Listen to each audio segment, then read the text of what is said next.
Hello, I'm Aaron Siegel, and welcome to Team 5's final video proposal. We are pleased to present our unique instruments for your band, following the requirements and constraints that you gave us. We must create at a minimum one wind, one percussion, and one string instrument. All four instruments must fit in a 2 foot by 2 foot by 2 foot box. We must be able to produce multiple tones, play high, low, and medium range for Ode to Joy. We must be under a $15 budget for each instrument. I, Aaron Siegel, created this modified xylophone. I ended up using a cantilever design with copper pipes to make a higher range notes to Ode to Joy. I take two 1/8 inch iron ingots and I mash them together, as you can see here, and that holds it immobile in order to make the sound. I ended up drawing inspiration from the vibraphone, the glockenspiel, and the xylophone. A demonstration of my modified xylophone.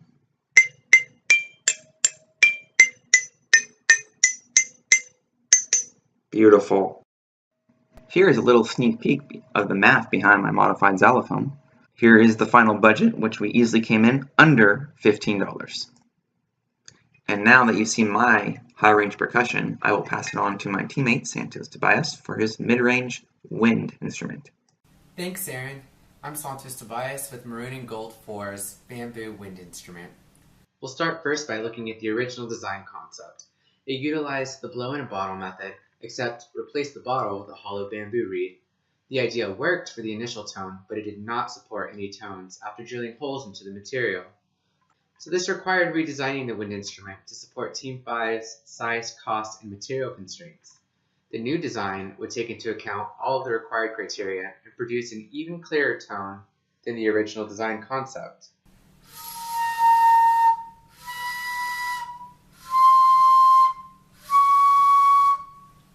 See? It works out really well.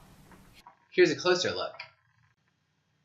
Now let's talk a little bit more about some math and interesting design concepts. The table shows highlighted frequencies for notes and their associated effective lengths, resulting in 9 specifically placed finger holes that supported the naturalness of holding the bamboo in your hands. There were material lessons learned. For the drilling process of making finger holes, smaller holes promoted lower tones and larger holes promoted higher tones. Giant holes, however, just break your instrument. The portion I'm most excited to present, meeting the budget. Despite all my 152.4 centimeters of possible attempts at making a successful wind instrument, only 43 centimeters were required, resulting in a minimum of $5.13, nearly 1/3 of the budget. And now on to Shondell Wright with our second percussion instrument. Thank you, Tobias. The mid-range percussion instrument is going to consist of 13 solid metal bars that are laid on top of 2 rails. I'm going to be using a metal bar to strike to create the tone. Slight alterations to the original design. Now, I needed to add more bars due to during testing I found that I missed 2 notes, so I had to add 2 extra bars. I also removed the rubber mallet because, again, during testing I was unable to obtain the proper amplitude needed to be able to hear the inspirations, classic xylophone and glockenspiel. As you can see here, multiple pieces.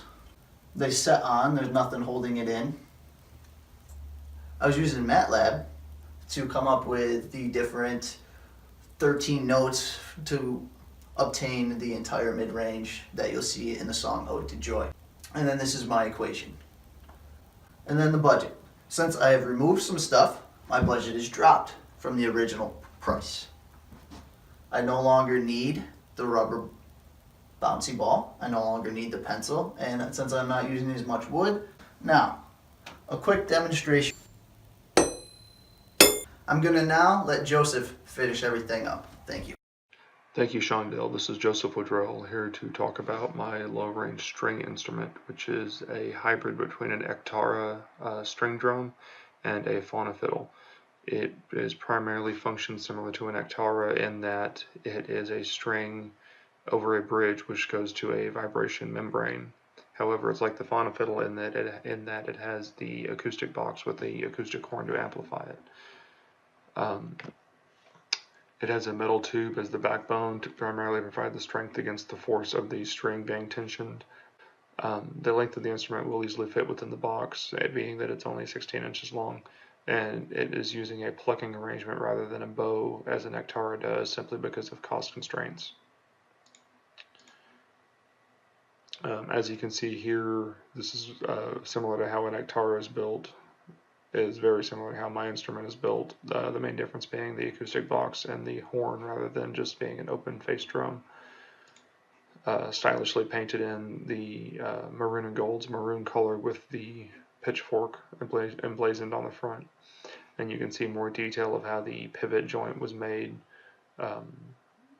which is the string tensioner powered by the servo, and then the bridge, which is tied to the face of the speaker, which is how I generated the acoustic surface.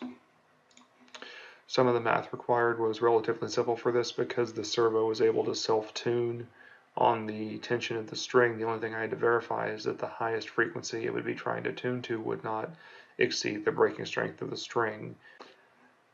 This is my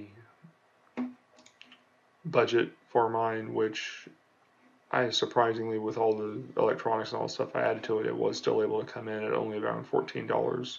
So in conclusion, all of our instruments do play multiple tones as required, are within the budget, and will all fit easily within the 2 foot by 2 foot box. They fit within a much smaller box than that actually. And then this is the last page of our references. Thank you.